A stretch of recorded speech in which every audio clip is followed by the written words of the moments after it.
As we age, we hope that our golden years will be filled with peace, dignity, and the warmth of family.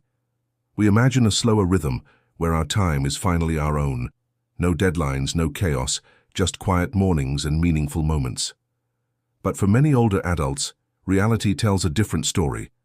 Instead of feeling valued, many parents in later life find themselves overlooked, overburdened, or even quietly disrespected by the very children they raised.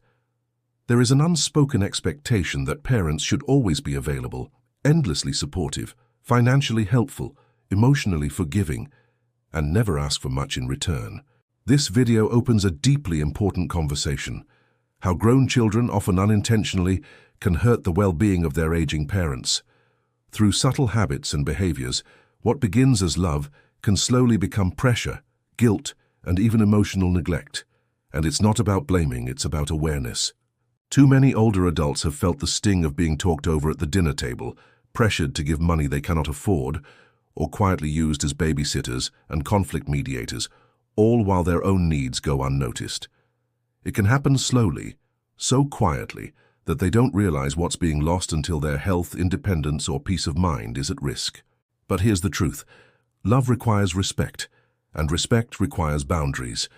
This video lays out 9 clear boundaries every parent should hold with their adult children, not to create conflict, but to protect their peace, to remind themselves that they matter, that they have a right to say no without guilt, that they are not being selfish for wanting rest, space, or financial security, because no matter your age, you deserve to be treated with dignity, not just as a parent, but as a full human being. Boundary 1. Do not accept subtle or overt disrespect from your children. Respect does not disappear with age. In fact, the older we get, the more we deserve it, not out of entitlement, but because of everything we've given, endured, and built through decades of parenthood. Yet disrespect from adult children is one of the most common forms of emotional pain aging parents quietly endure, and it often doesn't come as screaming or insults. It comes as sarcasm, dismissive jokes, eye rolls, interruptions, or treating your perspective like it's irrelevant. It's the moment you're sharing a story from your youth and your son laughs, saying, "Dad, that's from the dinosaur age." The family chuckles, but inside, you shrink. You smile, but feel humiliated. These small digs over time become emotional paper cuts that wear down your confidence and silence your voice. Here's the truth: you have every right to expect basic courtesy. Yes, even from your own children. Being a parent does not mean accepting disrespect in exchange for closeness. Real closeness is built on mutual respect, not tolerance of condescension. Many older adults stay silent because they don't want to be labeled as too sensitive or stuck in the past. But silence is not strength. Speaking up does not mean you're picking a fight. It means you're protecting your dignity. When disrespect shows up, especially in subtle forms, don't ignore it. Find a quiet moment and address it directly but calmly. Say, "When my stories are dismissed or laughed at, it makes me feel invisible." Use I statements. Be clear about the impact of their words, not their character. You are not accusing, you're explaining. And if the behavior doesn't change, you have the right to pull back. You can choose to step away from conversations or gatherings where you are not treated with the respect you deserve. You are not punishing them. You're protecting yourself. It's also important to model what respect looks like. You can hold boundaries while still being kind. You can disagree without hostility. You can say, "I'm happy to hear your perspective, but I also expect mine to be heard." This is not about demanding control, it's about requiring decency. And to be clear, respect is not a luxury, it's a foundation. If your adult children want access to your time, your stories, your love, they must offer respect in return. This is not a power game, it's a human need. And the sooner you protect that boundary, the stronger and healthier your relationships will become. Boundary 2. Do not sacrifice your financial stability for your children. It starts with love. It always does. A rent payment here, a car repair there, a late-night phone call about a bounced check or another emergency. You say yes, not because you're naive, but because you care. And for a while, helping out feels right. It feels like what a parent should do. But there's a line, and many parents cross it without realizing they've done so. What begins as temporary support can turn into long-term financial dependence. You may have thought you were helping them get back on their feet, but months or even years later you find yourself still paying their bills, still handing over your credit card, still saying yes when it should have been no. And all the while your retirement fund shrinks. Your plans are delayed, your future becomes uncertain. Also theirs can be more comfortable. This is not sustainable, and more importantly, this is not fair. You've spent decades earning, saving, sacrificing. You've planted seeds for a peaceful retirement, one where you might travel, rest, explore hobbies, or simply live without financial stress. But if you keep giving and giving, your garden never gets to bloom. The more you rescue them, the more they come to rely on you as a backup plan instead of standing on their own feet. Here's the uncomfortable truth. Many adult children become financially dependent, not because they are incapable, but because they've never been required to become capable. That's not on them entirely. It's a pattern, and patterns can be changed. But it starts with one clear boundary. Your financial stability is not up for negotiation. If you're already in a cycle of giving, start by reassessing what's essential versus what's enabling. Are you funding emergencies or lifestyles? Are you helping with true needs or cushioning convenience? Then have an honest conversation, not in anger but in clarity. You can say, I love you and I want to see you thrive, but I can no longer support you financially in the same way. I need to protect what I've built for my own future. You can offer support in new ways. Instead of writing a check, help them write a budget. Instead of covering another bill, help them apply for a job or talk to a financial counselor. You're not cutting them off. You're teaching them to carry their own weight. And if you choose to continue helping in limited ways, make your terms clear. You might say, I can contribute to a deposit, but only if you're enrolled in a job training program, or I'll match what you save, but I won't fund the entire amount. Set conditions that promote responsibility, not dependency. Because true love empowers, it does not cripple, and real support doesn't mean doing it for them, it means believing they can do it themselves. Also remember this, you are not selfish for wanting financial peace. In fact, safeguarding your retirement may be one of the most loving things you can do, both for yourself and your children. It sets a model of independence. It protects your ability to say yes on your own terms, and it prevents resentment from growing under the surface. You are allowed to keep what you've earned. You are allowed to prioritize your own needs, and you are not a walking bank account. So next time a request comes that threatens to strain your resources, take a breath. Ask yourself, can I give without sacrificing my own security? If the answer is no, I'd say no, kindly but firmly, because a peaceful retirement is not a gift your children give you. It's a gift you give yourself, by drawing the line when it matters most. Boundary 3. Your time and space are not open for constant use. You've earned this stage of life. After years, decades, of raising a family, working, managing responsibilities, and being the person everyone turned to, you've finally arrived at a season that's supposed to be about you. But too often, retired parents find themselves right back in service mode, not because they want to be, but because they're expected to be. Your adult children love you, that's not the issue, but somewhere along the way, love got tangled with convenience. You became the backup babysitter, the emergency contact, the one who always says yes even when you're exhausted, overwhelmed, or just in need of rest. This isn't about refusing to help. This is about restoring balance. Because when your time is constantly interrupted by last-minute calls, unannounced visits, or endless expectations, your life starts to revolve around someone else's needs. Again, and here's the hard truth, when you are always available, people stop seeing your time as valuable. They don't mean to, but it happens. A daughter drops the kids off with no notice, assuming you're free. A son shows up with laundry and a dinner request like it's still 1995. You are interrupted while reading, walking, watching something you enjoy, and you brush it aside because it's just family. But when this pattern repeats, you start to disappear in your own life. You stop making plans, stop exploring hobbies, stop saying yes to yourself because you're constantly on call. That has to change. You are not being selfish by protecting your time. In fact, it's one of the healthiest things you can do for yourself and for your relationships. When you operate from burnout or resentment, even love becomes heavy. Setting boundaries allows love to flow freely, because it comes from choice, not obligation. So how do you reclaim your time and space? Start with expectations. Let your children know that you're happy to help is within limits. For example, I'd love to spend time with the kids this weekend, but I need a few days' notice so I can plan around my own schedule. Or, I can help on Tuesdays, but other days I need to rest or take care of personal things. Be clear, be consistent, and most importantly, stick to what you say. It may feel awkward at first. You might worry they'll be upset, but remember, people who truly love and respect you will adjust. They may be surprised, even resistant, but boundaries, when set with kindness and firmness, eventually create stronger relationships. Also, don't over-explain. You do not need to justify wanting time for yourself. No is a full sentence. I'm not available that day is enough.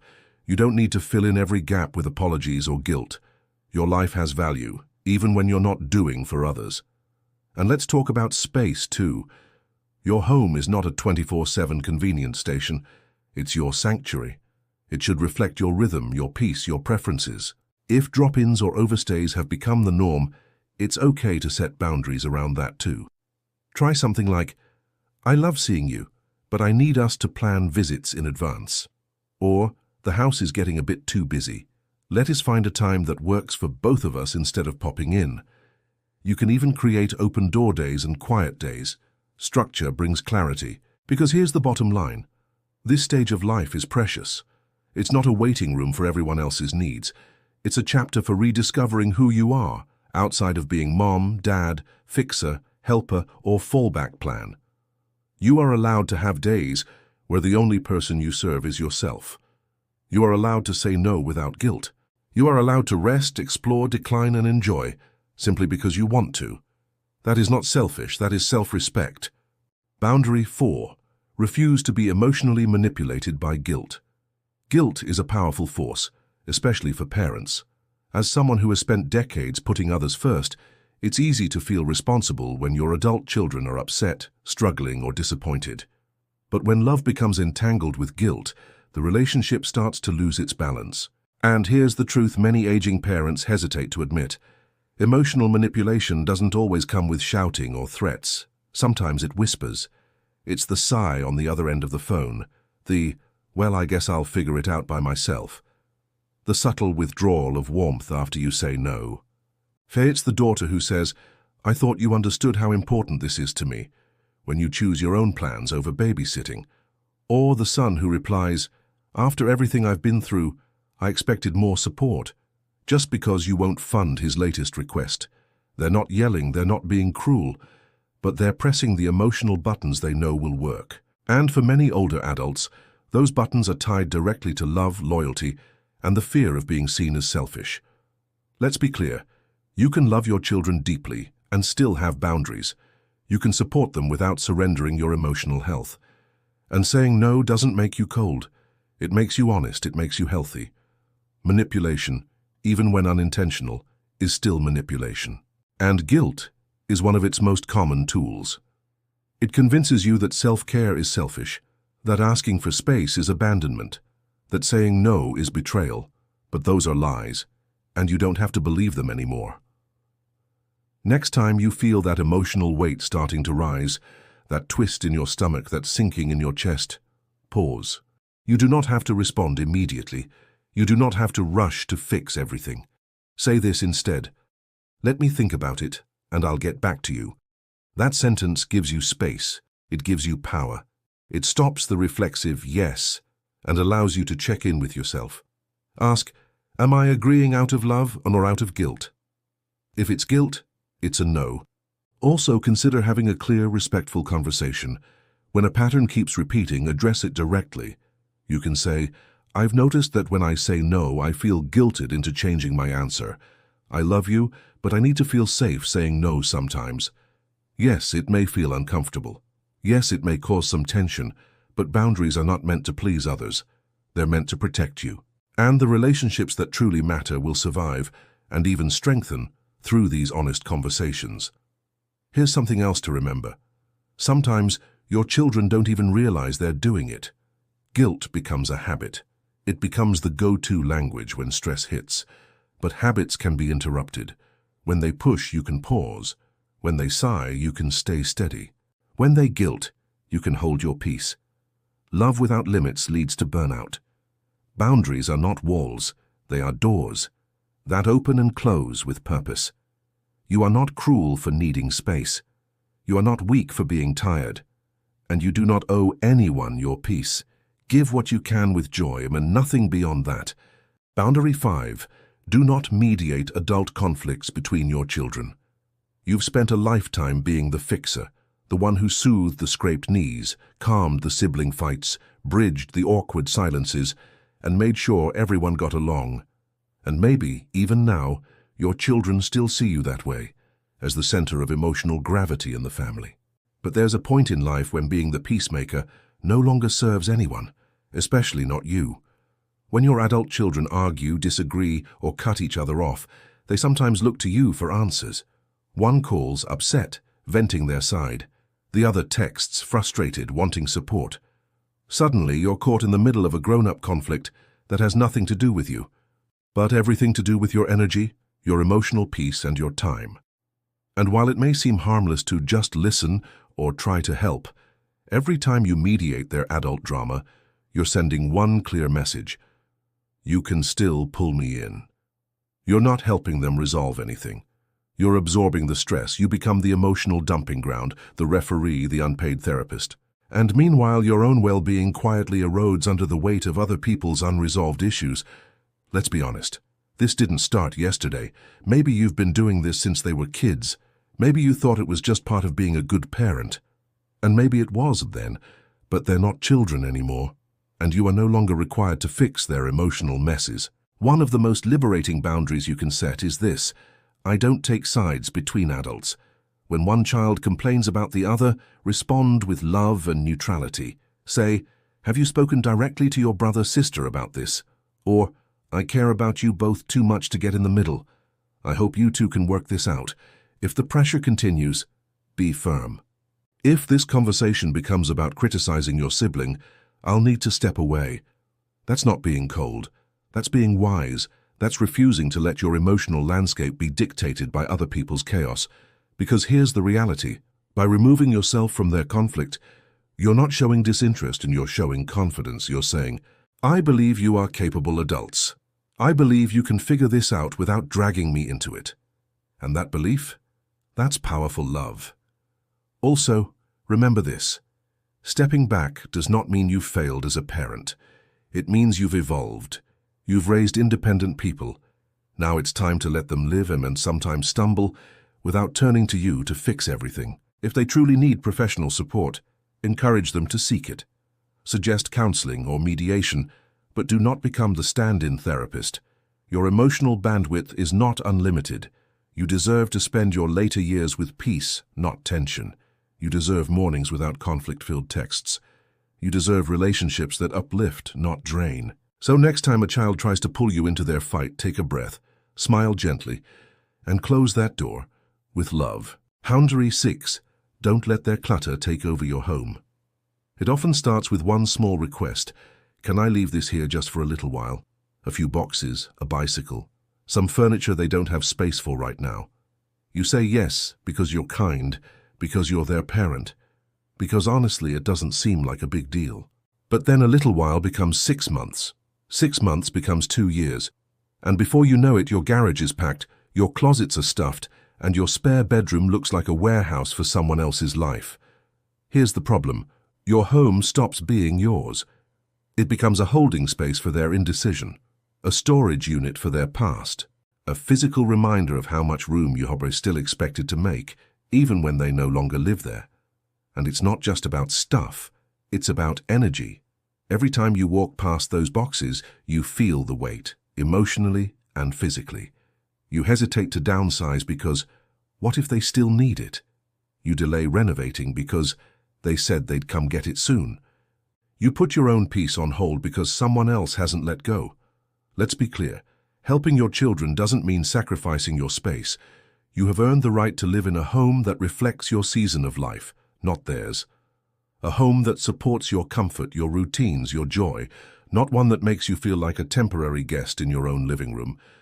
So it's time to draw a line. Start by setting a deadline. Not a suggestion, a real firm deadline. You're welcome to keep your things here until July the 1st. After that, I will need to clear the space. Say it kindly but confidently. You are not being unreasonable. You are reclaiming what is yours. Offer help if you're willing.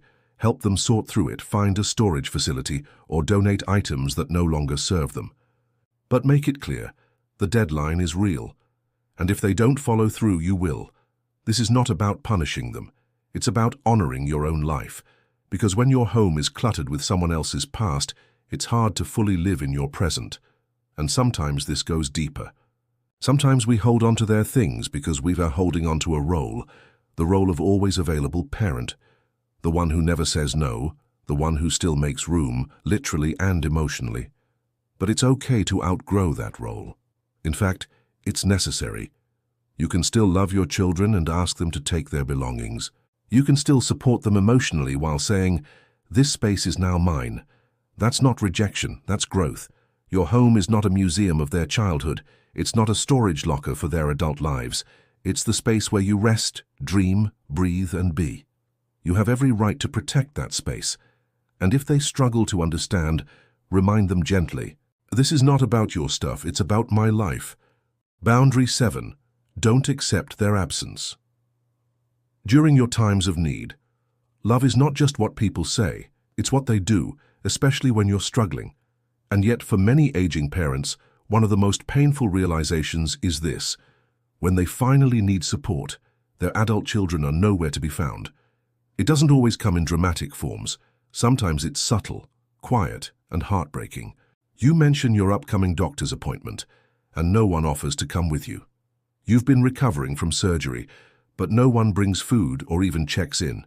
You fall, hurt yourself, or go through a major loss, and all you get is silence. You're not asking for the world, you're not demanding daily visits, but when basic care and presence are missing, when it feels like your needs have become invisible, it cuts deep. And the worst part? Many older parents feel like they're not allowed to say anything. They don't want to seem needy. They don't want to cause drama, so instead they shrink. They stay quiet. They tell themselves they're just busy, even as the pain builds. But here's the truth. Being there for your parents isn't optional. It's not a luxury, it's a basic act of love. And just because you were always the strong one, the caregiver, the giver, the reliable one, doesn't mean you should go without support now. This boundary is about refusing to accept neglect under the disguise of "they're just busy." So what can you do? Start by communicating clearly. Drop the hints. Let go of vague sighs or wishful thinking. Instead say, "I have a medical appointment next Thursday. I'd feel much better if someone could come with me." Or, "I've been feeling lonely lately. I'd love a phone call this week." You are not being demanding, you are being human, you are showing vulnerability, which takes courage, not weakness. And then pay attention. If the pattern of absence continues, it's time to make adjustments, not in anger, but in wisdom. Shift your energy toward the people who do show up. That might be a neighbor, a friend, a sibling, or even a community group. Build a new support circle that's based on mutual care, not guilt or obligation. And here's something hard but necessary. Stop over-investing in relationships that leave you emotionally bankrupt. You deserve reciprocity. You deserve to be checked on, cared for, and shown up for, especially when life gets hard. This doesn't mean you stop loving your children. It means you stop waiting for what they consistently don't give, and it means you stop accepting less than what you would freely give to them. Because if love isn't returned in your time of need, it's not balance, it's one-way care. And that's not sustainable. You have needs, you have limits, and you have the right to say, "I won't keep pouring out when no one pours back in." Boundary 8. Don't allow constant criticism that undermines your autonomy. There's a kind of criticism that doesn't sound loud. It doesn't come with yelling or cruel words. It arrives dressed as concern, wearing a smile, wrapped in phrases like, "Are you sure that's a good idea? You're not too old for that. I don't think you've thought this through." If you're an older adult, chances are you've heard this before. Not from strangers, but from your own children. You mention wanting to move closer to the beach, take a dance class, try online dating, or simply sell the family home and downsize. Suddenly, you're met with raised eyebrows, skeptical looks, or dismissive comments. They say it's out of love, that they just want to protect you. But underneath it, the message is clear. We don't fully trust you to make your own decisions anymore. That's not love. That's control, wrapped in care. Here's the truth. You have spent a lifetime making decisions.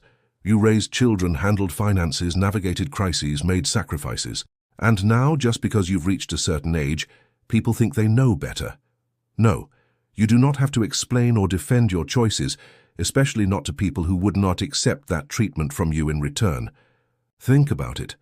When your adult children wanted to move away, change careers, marry someone quickly, or spend money on something risky, you might have been concerned, but you let them live their lives. Why? Because that's what love means. It means giving space, even when you worry. You deserve the same. So here's your boundary. You do not need permission to live your own life. Not from your children, not from society, not from anyone. When criticism comes, address it with clarity and calm. Say, I appreciate your concern, but I've thought about this, and I'm confident in my decision. That's it. You don't need to convince. You don't need to debate. You don't need to shrink just to make them comfortable. And if the pattern continues, if your children routinely undermine your confidence, take a step back from sharing everything, not to hide, but to protect your peace. You have a right to privacy. You have a right to explore new things, make bold choices, and grow. Even now. Especially now. Remember, this stage of life is not a slow decline. It's a powerful chapter, one that belongs to you, not as a parent, not as a caregiver, but as a whole autonomous person with dreams, dignity, and direction. So let them raise their eyebrows, let them question, but don't let their doubt steer your ship. You are not too old to grow, you are not too old to start over, and you are certainly not too old to decide for yourself. Boundary 9. Don't be the family's default caregiver. Without being cared for in return, you've spent a lifetime taking care of others, waking up early, packing lunches, managing schedules, showing up for recitals, doctor's appointments, emergencies.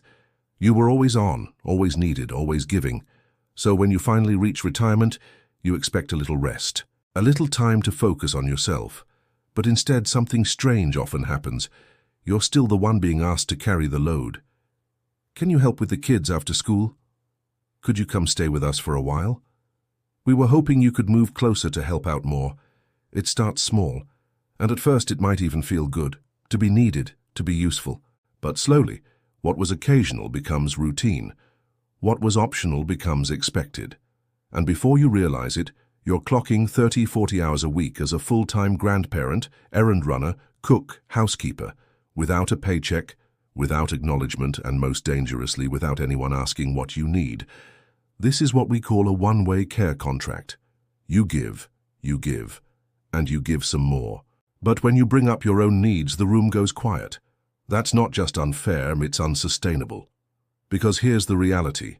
You are no longer in the parenting stage of life. You are in the season where you deserve care, peace, and preparation for your own future. So let us be clear. Helping your children and grandchildren is beautiful when it is by choice, not obligation. When it adds to your joy, not drains your energy. When it's based on mutual respect, not silent expectations. It's time to reclaim your time. That starts by having honest conversations. You can say, I love helping with the kids, but I need clear boundaries. I can help 2 afternoons a week, but not every day. Or, I've been giving a lot of time, and I need to start prioritizing my own rest and personal plans. Don't wait for burnout. Don't wait until resentment builds. Speak up now, while your energy, voice, and clarity are still strong. And when it comes to your own care, medical decisions, housing, future planning, do not accept being brushed off. Don't settle for we'll deal with it later, or you're fine, don't worry. These are forms of emotional avoidance, and they put you at risk.